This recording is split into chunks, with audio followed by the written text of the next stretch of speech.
हमारा जहां, सच का जहां। कराची से हमारे नुमाइंदे सईद राजपूत की रिपोर्ट के मुताबिक एडमिन सोसाइटी के मारूफ बिल्डर हाजी अब्दुल रज़ाक की सालगिरह के मौका पर एक शानदार इशाइये का इनेकाद किया गया, जिसमें कारोबारी शख्सियात, समाजी रहनुमा, बिल्डर्स और रियल स्टेट इंडस्ट्री के नुमाया अफराद ने शिरकत की। यह तकरीब एक खूबसूरत और दोस्ताना माहौल में मुनक्किद हुई, जहाँ तमाम मेहमानों ने हाजी अब्दुल रज़ाक की खिदमत और कामयाबियों को भरपूर अंदाज में सराहा।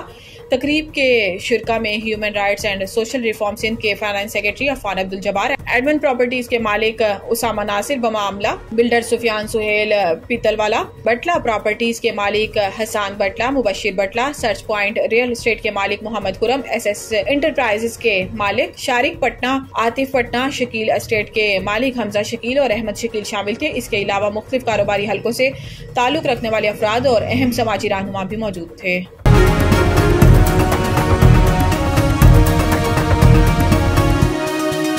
हमारा जहां, सच का जहां।